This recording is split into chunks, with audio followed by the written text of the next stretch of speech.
नमस्कार विद्यार्थी मित्रों, Shri Dnyanjyot education charitable trust संचालित श्री दक्षिणामूर्ति विद्या मंदिરની YouTube ચેનલમાં ફરી એકવાર હું આપ સૌનું હાર્દિક સ્વાગત કરું છું।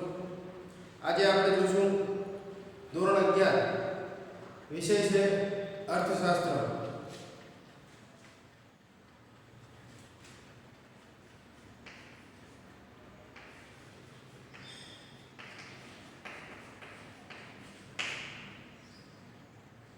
અને આજે આપણે વિષયની શરૂઆત એના પહેલા પાઠથી એટલે કે વિષય પ્રવેશથી આજે આપણે શરૂઆત કરીશું। એટલે આપણો પહેલો પાઠ છે અર્થશાસ્ત્રમાં વિષય પ્રવેશ। વિષય પ્રવેશ જેને આપણે કહેવાય છે ઇન્ટ્રોડક્શન। તમે પ્રસ્તાવનાને પણ ઇન્ટ્રોડક્શન કહી શકો છો। તો અત્યાર સુધી આપણે ધોરણ 10 ની અંદર ભણી ગયા, તો એની અંદર શું છે, સમાજ આવતું ભણવામાં। હવે આપણે અર્થશાસ્ત્ર ભણવાનું છે। અર્થશાસ્ત્રની અંદર આપણે પેલામાં સમાજની અંદર પ્રસ્તાવના લખતા નહોતા, પણ અર્થશાસ્ત્રની અંદર ફરજિયાતપણે આપણે પ્રસ્તાવનાથી પ્રશ્નની શરૂઆત કરવાની છે। એટલે આ વિષયની અંદર પ્રવેશ કરતા પહેલા આપણે એની પ્રસ્તાવના એટલે કે ઇન્ટ્રોડક્શન જોવું ખૂબ જરૂરી છે। તો આપણે એની પ્રસ્તાવના જોઈશું।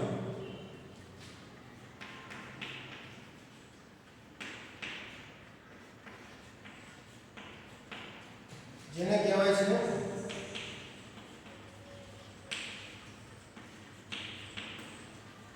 ઇન્ટ્રોડક્શન। હવે ઇન્ટ્રોડક્શન એટલે કે માહિતી, એનો પૂરો પરિચય। પરિચય આપતા પહેલા હું તમને એ કહી દઉં કે અર્થશાસ્ત્ર વિષય એ ધોરણ 11 અને 12 આવનાર સમયમાં કોલેજ કાળમાં પણ અર્થશાસ્ત્ર આવશે, અને જો તમે આગળ વધશો તો એમએ માં પણ માસ્ટર ડિગ્રીમાં પણ ઇકોનોમિક્સની જરૂર પડશે। એટલે અત્યારથી જેટલો પાયો આપણો મજબૂત થશે એટલો આપણા માટે લાભદાયી રહેશે। તો હવે આપણે શરૂઆત કરીએ પ્રસ્તાવનાથી। માનવી બુદ્ધિશાળી પ્રાણી છે, તેથી તે પોતાની આસપાસની પરિસ્થિતિનું વિશ્લેષણ કરી શકે છે। માણસ એક પ્રકારનું કેવું છે, બુદ્ધિશાળી પ્રાણી છે, માણસને બુદ્ધિ બહુ છે। એટલે આસપાસની જે કંઈ પરિસ્થિતિ ચાલી રહી છે એનું વિશ્લેષણ માણસ પોતે કરી શકે છે, અને વર્ગીકરણ પણ કરી શકે છે, એટલે કે વિભાજિત પણ કરી શકે છે। માનવ જીવન સુખરૂપ ચાલે તે માટે તેને વ્યવસ્થા ઊભી કરી છે। આપણે જે કંઈ જીવન જીવી રહ્યા છીએ એ આપણું સુખરૂપ ચાલે એ માટે શું છે, આપણે વ્યવસ્થા ઊભી કરી હોય છે। વ્યવસ્થા તો કેવી વ્યવસ્થા, તો એ વ્યવસ્થાની અંદર આપણે કેવી રીતના જીવન જીવવું, મતલબ હું આપેલા પણ તમને ધોરણ 10 માં બહુ કહેતો કે આપણી જેટલી ચાદર હોય એટલા પગ પોળા કરાય, બહાર એનાથી વિશેષ જઈએ તો ઠંડી પણ લાગે ને મચ્છર પણ કરડે કહેતો હતો ને। એટલે એ વસ્તુ અત્યારે હું તમને ફરી વાર કહું છું કે માનવીનું જીવન વ્યવસ્થિત ચાલે એ માટે માણસે શું છે, એ પ્રકારની વ્યવસ્થા ઊભી કરી હોય છે। જેમ કે સમાજ વ્યવસ્થા, આની અંદર જોવા જઈએ તો સમાજ વ્યવસ્થા, ત્યાર પછી બીજી વ્યવસ્થા જોઈએ તો રાજ્ય વ્યવસ્થા,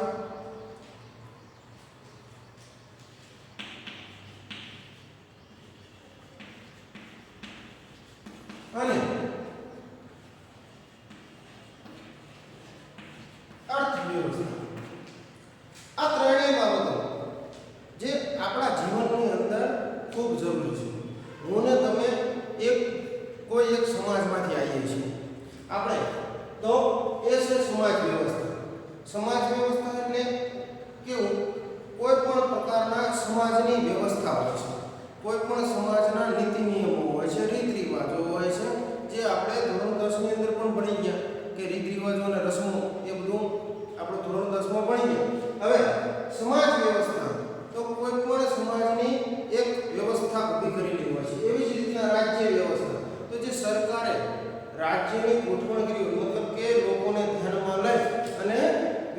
રાજ્યની અંદર પોતે વ્યવસ્થા ઊભી કરેલી હોય. ત્યાર પછી અર્થવ્યવસ્થા કે જે આપણે ધોરણ 11 માં આગળના ચેપ્ટરમાં આપણે જોઈશું કે જેની અંદર આવે છે 10મો પાઠ અંદાજપત્ર, એની અંદર આપણે આના વિશે થોડી વધારે માહિતી મેળવીશું. અર્થવ્યવસ્થા કે જે દેશને ચલાવવા માટે જે જરૂર પડે છે તે. અને અર્થવ્યવસ્થા આ વ્યવસ્થાઓને સમજવા માટે તેને પેઢી દર પેઢી ચલાવવા તથા વ્યવસ્થામાં ઊભા થતા પ્રશ્નો અને સમસ્યાના ઉકેલ માટે માણસે વિવિધ શાસ્ત્રોની રચના કરી છે. એટલે કે આ જે બધી વ્યવસ્થાઓ છે એને પેઢી દર પેઢી ચલાવવા માટે, કારણ કે આ બધું એવું નથી કે મારા પેઢી સુધી સીમિત હોય સમાજ, પછી આવનારી પેઢીને સમાજ સાથે કોઈ લેવા દેવાનું એવું નથી. એટલે પેઢી દર પેઢી ચલાવવા માટે સમાજ વ્યવસ્થા, રાજ્ય વ્યવસ્થા અને અર્થવ્યવસ્થા એ ત્રણેય વ્યવસ્થાઓ ખૂબ જરૂરી હોય છે. અને એવું પણ કીધું છે કે એના ઉકેલ માટે માણસે શાસ્ત્રોની રચના કરી છે. આ બધાના પ્રશ્નો જે આવે છે આ બધામાં એના ઉકેલવા માટે માણસે એક પ્રકારની રચના કરેલી હોય છે. આદિ યુગમાં માણસ કેટલા પ્રશ્નોને સમસ્યાઓનો ઉકેલ લડાઈ કે યુદ્ધ દ્વારા મેળવતો. કારણ કે પહેલા શું છે, આટલી બધી બુદ્ધિ શક્તિ નહોતી માણસ પાસે. આ તો હવે ધીમે ધીમે સમય જતો ગયો એમ એમ માણસમાં બુદ્ધિનો વિકાસ થતો ગયો. બાકી માણસમાં આટલી બધી બુદ્ધિ ન હતી એટલે માણસ શું છે, લડાઈ અને યુદ્ધો કરતો. અને યુદ્ધના માધ્યમથી પહેલાં તમે જોયું હશે કે રાજા મહારાજાઓને શું છે, કોઈ પણ રાજ્ય પડાવી લેવું હોય તો એ યુદ્ધ કરે, જે તે રાજા અને એની ત્યાંની સૈનિકોને હરાવી દે એટલે એ રાજ્ય એનું થઈ જતું. એટલે આવી રીતે લડાઈ અને યુદ્ધો દ્વારા આ સમસ્યાનો ઉકેલ મેળવતા. પરંતુ એવું કહેવાય છે કે માણસની બુદ્ધિપૂર્વકની ગણતરીઓ દ્વારા આ બધી સમસ્યાઓનો ઉકેલ લાવતો થયો.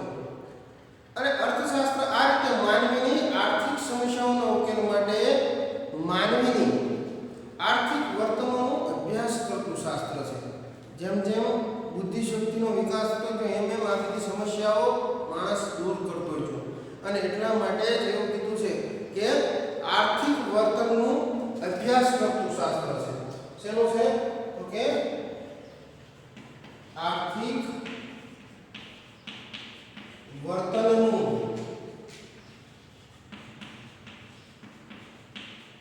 અભ્યાસ કરતું શાસ્ત્ર છે. હવે આપણે જોઈશું અર્થશાસ્ત્રનો અર્થ.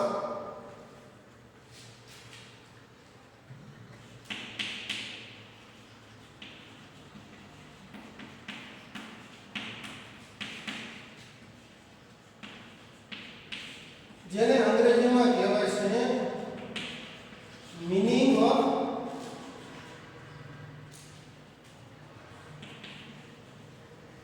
ઇકોનોમિક્સ.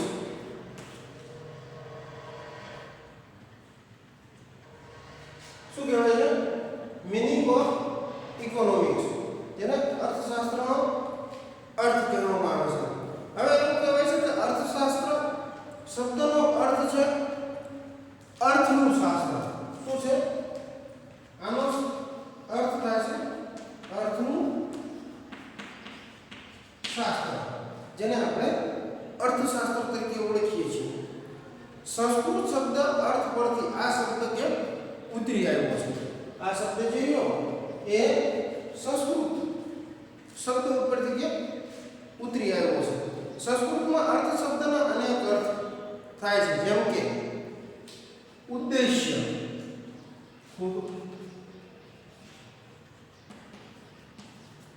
ઉદ્દેશ્ય એટલે આપણે કોઈ પણ કાર્ય કરીએ તો એનો કંઈક ઉદ્દેશ તો હોય, હેતુ કંઈક હોય, ઉદ્દેશ હોય. તો ઉદ્દેશ્ય એટલે અર્થ. અને આ ઉદ્દેશ્ય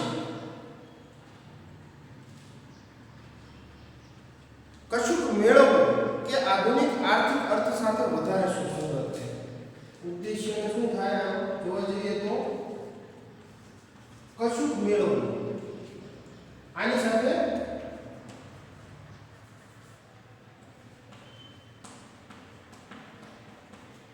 સુસંગત થાય છે. એટલે કંઈક મેળવવાની આશાએ જે કામ અર્થ કરવામાં આવે તેને ઉદ્દેશ્ય તરીકે ઓળખવામાં આવે છે. અંગ્રેજી શબ્દ ઇકોનોમિક્સ એક કેવો છે? એક પ્રકારે ગ્રીક શબ્દ છે.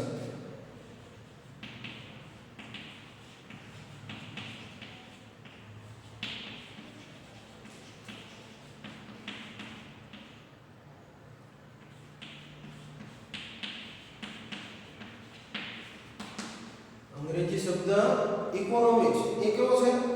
ગ્રીક શબ્દ છે. એટલે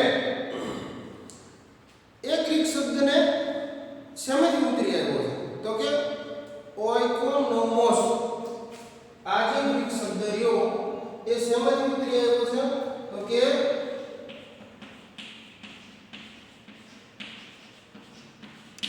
ઓઇકોનોમોસ પરથી આ એક ગ્રીક શબ્દ ઉતરી આવ્યો છે. પ્રાચીન ગ્રીસમાં ઘરવખરી સરસામાન કે જે વ્યક્તિગત માલિકીનો હોય છે તેને ઓઇકોસ કહેવાય. એટલે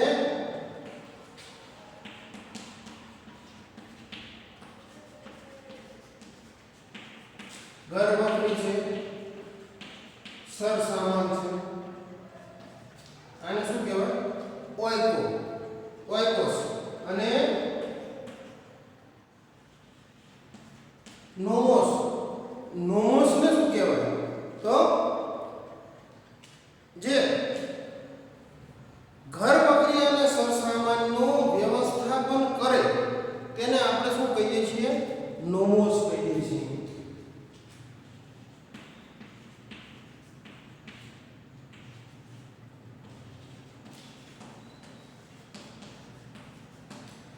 ઘર વખરીનું જે વ્યવસ્થાપન કરે તેને આપણે શું કહીએ છીએ? નોમોસ કહીએ છીએ. હવે આપણે આગળ જોઈશું તો અર્થશાસ્ત્રનું ભારતીય ચિંતન.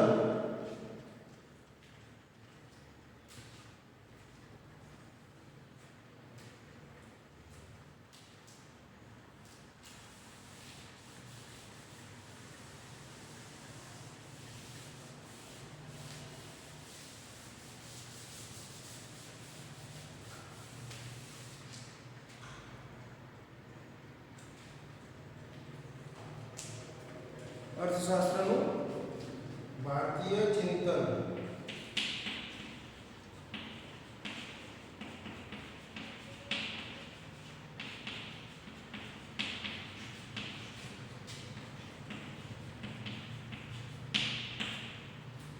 જેને અંગ્રેજીમાં કહેવાય છે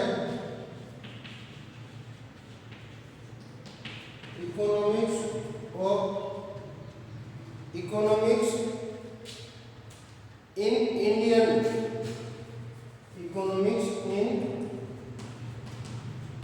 Indian thought.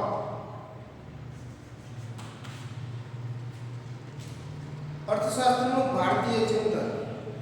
ભારતમાં સભ્યતા અને સંસ્કૃતિનો ઇતિહાસ આશરે એવું કહેવાય છે કે 5000 વર્ષ જૂનો છે. કેટલા વર્ષ? તો કે 5000 વર્ષ. માટે જ ભારતીય તત્વચિંતનમાં માનવ જીવનના વિવિધ પાસાઓનો અભ્યાસ અને માર્ગદર્શન જોવા મળે છે. આપણે જોઈએ છીએ કે ભારતનો જે ઇતિહાસ છે એ કેટલો છે? 5000 વર્ષ જૂનો છે. કેટલો?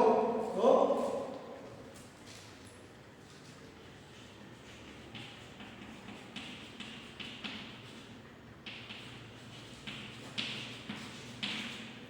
5000 વર્ષ જૂનો છે.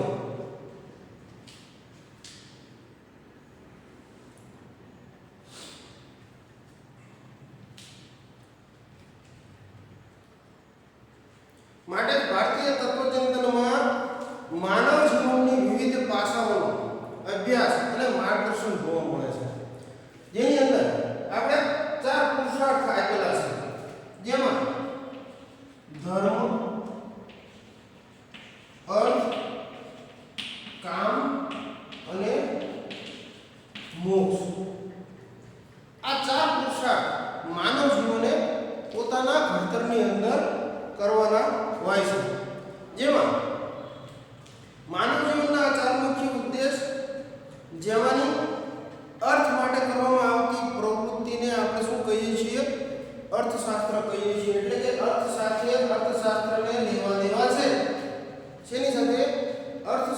સાથે અર્થને લેવા દેવા છે. કશુંક મેળવવાની અપેક્ષા સાથે થતી પ્રવૃત્તિ એ અર્થપૂર્ણ પ્રવૃત્તિ છે. કંઈક મેળવવા માટેની પ્રવૃત્તિ જે કરવામાં આવે છે એને આપણે અર્થપૂર્ણ પ્રવૃત્તિ કહીએ છીએ.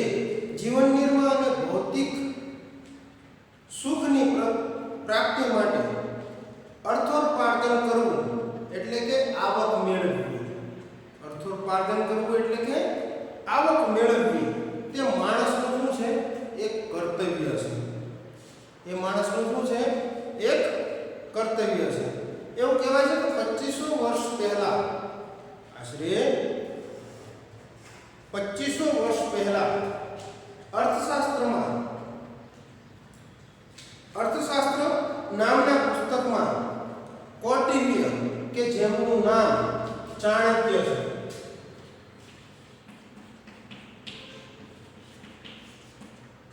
કૌટિલ્યને શું કહેવાય? ચાણક્ય તરીકે પણ ઓળખતા હતા. એટલે કે બે નામ હતા. એટલે ખૂબ જ બુદ્ધિશાળી હતા. તેમણે માનવીની આર્થિક પ્રવૃત્તિઓ માટેનું ચિંતન રજૂ કર્યું હતું. આ સંદર્ભમાં કૌટિલ્યના મતે મનુષ્યની વૃત્તિ પણ કેવું છે? અર્થ છે. માણસ જે પ્રકારની વૃત્તિ કરતો હોય એ પણ શું બતાવ્યું છે? એની અંદર એક અર્થ બતાવ્યો છે. મનુષ્યના વસવાટવાળી એટલે હું તમે જે રહેવી છે એ ભૂમિ પણ શું કીધું છે? અર્થ છે. અને તેવી પૃથ્વીના લાભ અને પાલનના ઉપાયો દર્શાવતું શાસ્ત્ર એટલે અર્થશાસ્ત્ર. ભારતીય ચિંતનમાં માનવ કલ્યાણનો સમગ્રતયા વિચાર થતો હતો. આર્થિક પ્રવૃત્તિ પણ માત્ર અર્થ કેન્દ્રિત ન રહેતા નૈતિક આધારો સાથે સમગ્ર માનવ કલ્યાણને ધ્યાનમાં રાખીને થાય છે. માટે ચાણક્ય અર્થશાસ્ત્રમાં નીતિશાસ્ત્રની પણ એની અંદર અસર જોવા મળે છે. એટલે કે ચાણક્યમાં શું છે? અર્થશાસ્ત્રની સાથે સાથે નીતિશાસ્ત્રની પણ એની અંદર અસર આપણને જોવા મળે છે. એટલે એવું કહેવાય છે કે ચાણક્યના મોટા ભાગના આર્થિક વિચારોમાં જાહેર અને સામૂહિક વર્તનવાળી આર્થિક પ્રવૃત્તિ જ કેન્દ્ર સ્થાને છે. ખાસ તો રાજાશાહી રાજ્ય વ્યવસ્થા કે જે પહેલાના સમયમાં રાજાઓ હતા તે રાજાશાહી વખતે જે શું હતી? રાજ્ય વ્યવસ્થા હતી તે અને કૃષિ વ્યવસ્થા. એટલે કીધું છે ને કે ભારત એક કૃષિ પ્રધાન દેશ છે. એટલે કૃષિ વ્યવસ્થા પણ આ તમામ વ્યવસ્થાઓને ધ્યાનમાં લઈ અને આની અંદર એટલે કે આર્થિક બાબતોનું માર્ગદર્શન એ કૌટિલ્યએ રજૂ કર્યું છે. અહીં સુધી આપણે રાખશું. જે વિદ્યાર્થીઓ હજુ પણ આપણી ચેનલને સબસ્ક્રાઇબ ન કરી હોય એ સબસ્ક્રાઇબ કરી દેજો. અને આનું લેસન પણ તમારે ધોરણ 11માં મૂકી દેવાનું છે. એટલે આજે આપણા લેસનની અંદર આની પ્રસ્તાવના